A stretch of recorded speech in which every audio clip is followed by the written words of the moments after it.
have.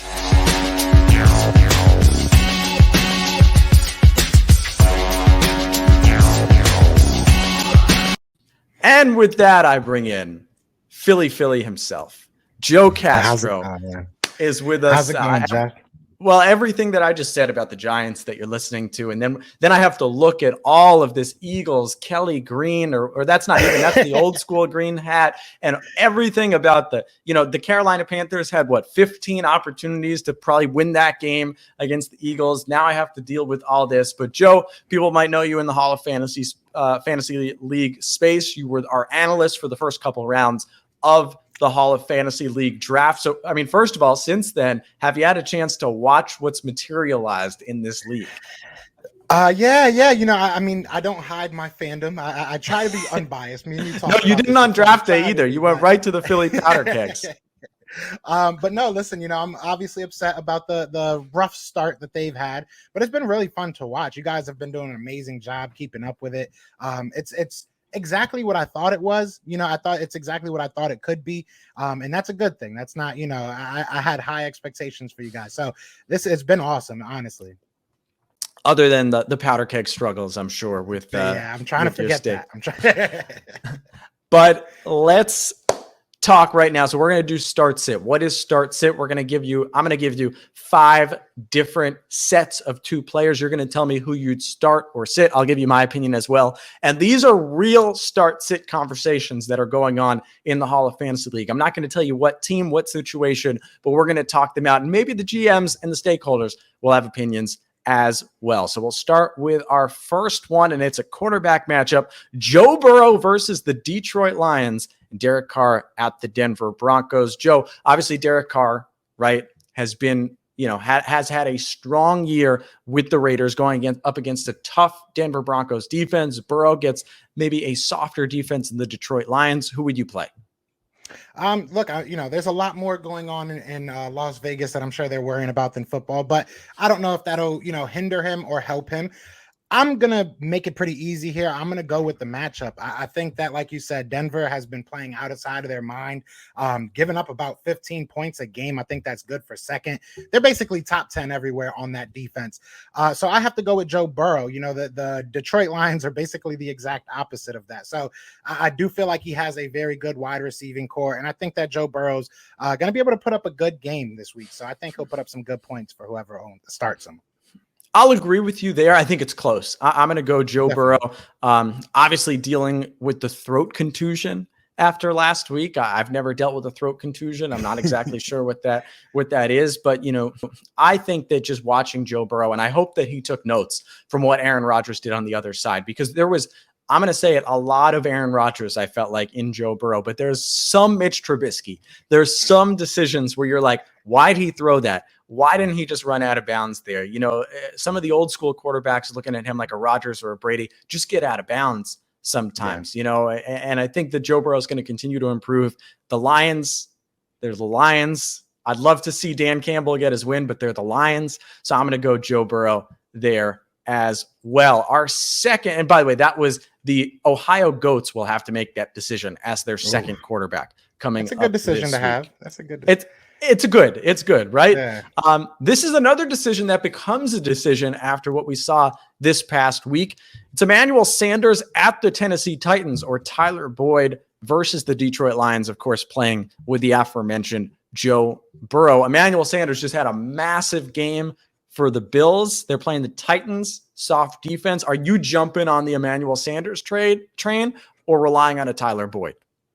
To keep us, I am. Me personally, I would go with Tyler Boyd here. I do think that Emmanuel Sanders gives you a good upside. Don't get me wrong. But just looking at him, they're basically kind of the same type of receive. They've had a very similar, as far as targets go, year so far. So what really jumps out to me is, Sanders did have those multi-touchdown games, and Boyd has only 1 touchdown on the year. Emmanuel Sanders, I believe, had 2 separate 2-touchdown games. So what I'm saying is that Tyler Boyd is due. I think that this is the game that he might have a big game. So I think that Emmanuel Sanders will have an average game, but I think, like I said, I think Boyd is due. And again, the defense is just, I mean, I bet against Detroit Lions almost any time. I'm going to disagree with you here. I'm going to go with Sanders. I'm going to bring in this tweet right here. John Paulson, at the very least, hopefully Jeff Eisenman will now admit that the Josh Allen, Emmanuel Sanders stack was a brilliant call. Joe, if you remember on draft day, I was beside myself that the Boston Barflies, who had Josh Allen, didn't stack Stephon Diggs. And John Paulson has been needling me about it all year. And he was probably right about that, because Stephon Diggs, as well as he's played from a receiving and from a receptions and a yards perspective, he hasn't gotten the touchdowns. I believe just one touchdown on the year. Emmanuel Sanders, look, like I said, that Titans defense, a little bit soft. Josh Allen, you see the numbers the Bills put up. That's going to be a shootout. I'll go with John Paulson on this one. I'll take it, Emmanuel Sanders. And that decision, by the way, I guess is pretty self-explanatory. That'll be a Barflies decision. That'll be John Paulson and Jen Egan's making that decision. We go to our third start-sit matchup, and this was just mentioned by Joe Dolan, so you know where it's going. Marvin Jones against Miami, the Dolphins in London, or Chase Claypool on Sunday night against the Seattle Seahawks. Jacksonville's another one of those teams that, I tend to bet against them. I like Marvin Jones. I do. I think his first 2 weeks, he had a lot of targets. From then on, it felt like it just kind of started slipping down as far as his targets gone. Another team that I feel like their head coach is kind of shooting themselves in the foot a lot. So I'm going to go with Chase Claypool. I think Chase Claypool is kind of the opposite of that. His targets have been slowly rising.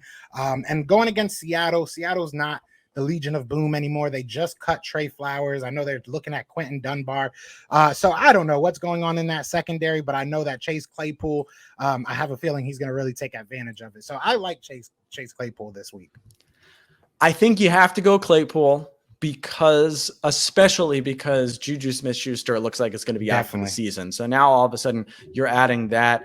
Seattle, like you said, they're not the Legion of Boom, and they've allowed some extra yards. It's going to be a weird game with Geno Smith in the whole way.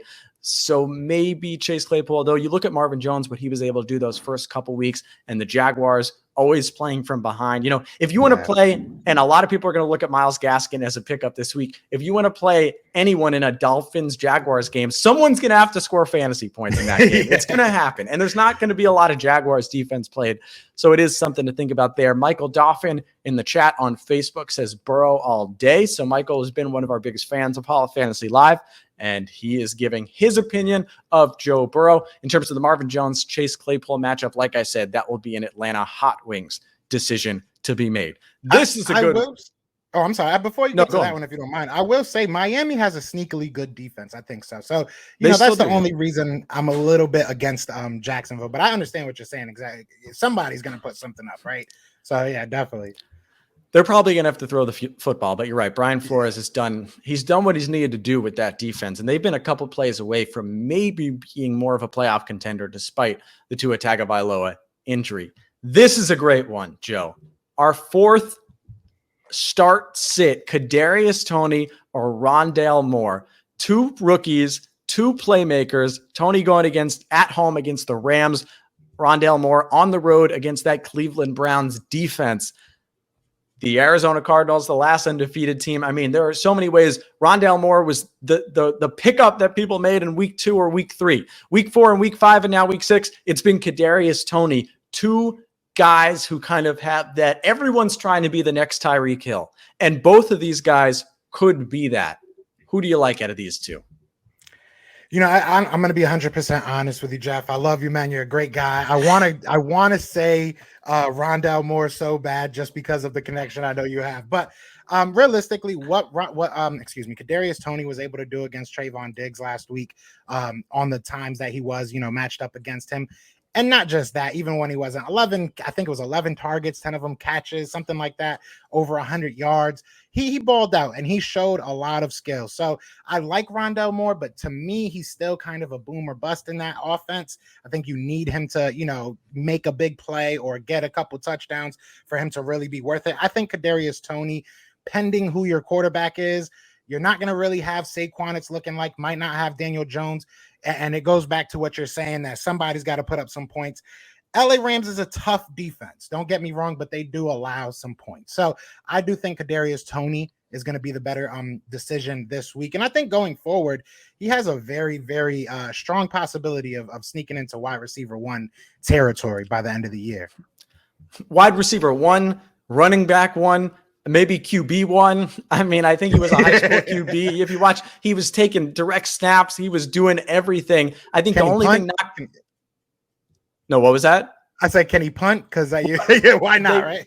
The Giants will need punting. Trust me, they're going to need to punt a lot. But, I mean, the only thing I could see being a problem is Sean McVay and the Los Angeles Rams looking around and being like, well, they only have one guy this week that can do anything with no Saquon Barkley. We mentioned no Sterling Shepard. Darius Slayton might be back, but they're just, Kenny Golladay is probably going to be out. There's just so many injuries with that Giants offense. The question is, will that help or hurt Kadarius Toney? I'm going to take the gamble on Kadarius Toney because he's basically the only guy who's going to get the ball for the Giants. And the Rams will be up big.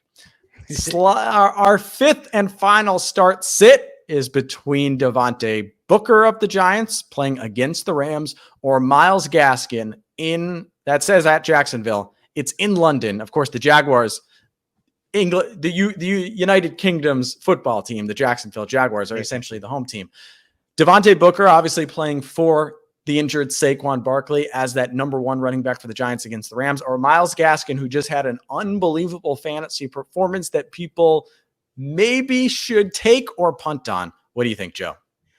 I will say I drafted Myles Gaskins late, thinking that he was going to really put on this year. He's been disappointing outside of this past week. I will say that.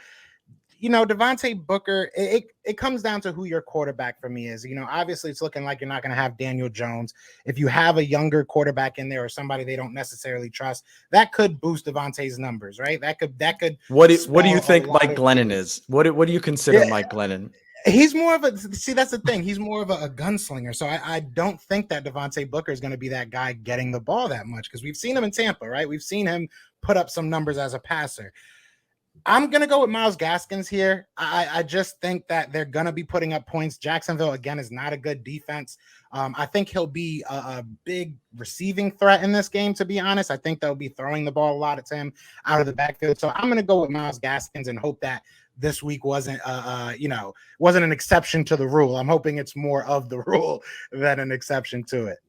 No, and I'll tell you, anyone that's watching for my fantasy leagues, I'm putting my waiver money on Myles Gaskin. I don't think he's going to put up, in my league, it was 26.7 points, I think. I don't think he's going to do that every week, but I think you're right that Jacoby Brissett, as long as he continues to play quarterback, I think he's got that Naheem Hines feeling that that's what Myles Gaskin is in a lot of ways, that they're able to dump off. Malcolm Brown had barely any carries, if any, last week. So I think Myles Gaskin is the guy. I'm saying this. I'm not taking the Giant. I think Devonte Booker has looked really solid. I think he's earned himself another couple leagues as a second or third string running back in the NFL. He plays a physical style. And I think the biggest problem for him is the Giants are probably going to be playing from behind against the Los Angeles Rams. I'd also add about Mike Glennon, my Giants group chat in the second half all of a sudden said, I think Mike Glennon's thrown downfield more than Daniel Jones has all year. So you talk about gunslinging from the Kadarius Toney angle, he might not be accurate. He definitely can't run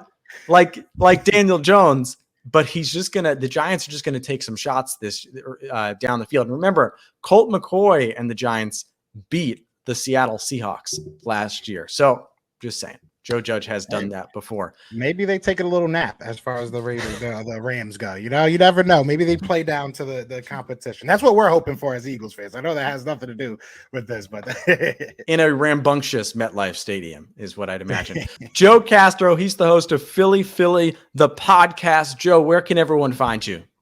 Oh, I appreciate it, man. Yeah, no, check me out on YouTube, Newsbreak app, Twitter at PhillyTP, as it says right there. If you could find me anywhere, just Google Philly, the podcast. We're blessed to have the community we do. And I appreciate so much, Jeff, you guys inviting me over here again. You the man, Joe. Appreciate the time. Yes, sir. All right. That is Philly, Joe Castro.